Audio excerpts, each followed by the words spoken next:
Mirëmëngjes. Mirëmëngjes. Kush je? Unë jam Ardiani nga Tirana. Ardiani nga Tirana. Përshëndetje Ardian, po ç'na tregon për veten? Hiç, çfarë tregoj? Po si shkon jeta, ç'a punë bën? Na thuaj më shumë. Unë punoj te Ujësiell, që jam një te Ujësiell si këtu në Tiranë. në Tiranë. Po punoni? Po vjen? Po vjen. Po vjen. Okej, cili numër dërgove?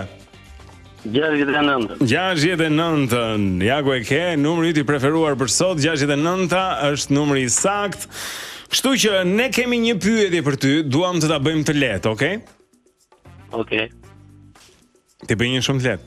Patjetër Blendi, gjithmonë. Shumë të lehtë. Do fitojnë gjithmonë. Atëherë, cili është vendi që ka formën e një çizmeje? Italia. Bravo, super. Italia. Bravissimo.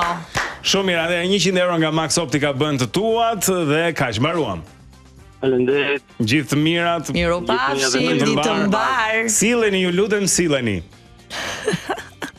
Vetëm balar. Por do më tregoje diçka. Opa, do të tregoja disa gjëra, po kam gjëra. Kishte ca gjëra interesante për të cilat po më flisje, do doja t'i ndanim edhe me ata që na shohin e na dëgjojnë Blendi. Po, patjetër. Atëherë fillojmë me modelen ruse me emrin Anastasia Kostaminita. Quhet kjo vajza dhe shihe pak këtu se ka një video ka bërë gjërën e botës, kjo është nga shërbimet e Reutersit. Kjo është Anastasia Kostaminita. Po, ke të drejtë. E cila shquhet për ngjashmërinë e madhe që ka me sulmuesin e Norvegjisë Haalandin, me Erling Haalandin. Është realisht versioni femër i Haaland. do të thoja, por kjo është një influencer. Kjo është kremra shalësh, domethënë siç thon. Jo, asgjë. Por me shitjen e kremrave, Blendi. Po thotë që shokët e vet, Blendi, ajo nuk ka, jo ndalojmë pak. Jo, unë s'kam asnjë problem. Unë jam influencer vetë, e di. Kështu që ça. Se kam me ty. Është jo, po faktikisht ngjashmëria është absurde. Ajo tha unë se nuk e njeh shumë mirë Haalandin, nuk është ashtu dhe kur është bërë si prirje kjo online që njerëzit që ngjajnë Haalandit kanë filluar të postojnë çuna që ngjajnë si ai etj.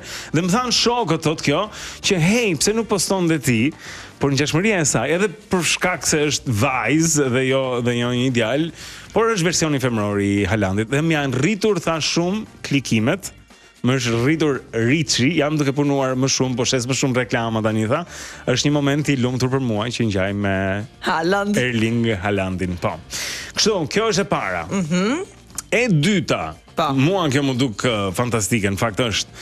Dhe tingëllonte si një gjë spontane, sepse para disa ditësh, para ndeshjes, ishte ndeshja shumë e pritur midis Anglisë dhe Norvegjisë, në llogarinë zyrtare në Instagram, do vajta vetë për ta kontrolluar dje, doja që të sigurohesha. Shikon ti gjithmonë. Fly Norwegian, që është kompania ajrore norvegjeze, i bën një propozim, i vën një bast, i hedh një sfidë British Airways, kompanisë britanike të fluturimeve. Dhe i thot, në rast se ne ju mundim, a do të vendosni logon ton në atë logon në website-in tuaj të Instagramit dhe në të kundërt ne do të vendosim tuajin dhe British Airways i përgjigjet mos vini baste që si fitoni dot. Kjo ka qenë ajo. Por e pranoi bastin. Dhe mbas humbjes Norvegjisë për 24 orë, kishte për 24 orë. Po patjetër. Gjatë ditës djeshme nëse shkonit, nuk e di se si është akoma sot, se mund ta kontrolloj tani, nëse shkonit tek Fly Norwegian në Instagram, do të gjeni që logoja është e British Airways, apo ndryshuan logon. Besoj që e kanë ndryshuar sa më shpejt atë.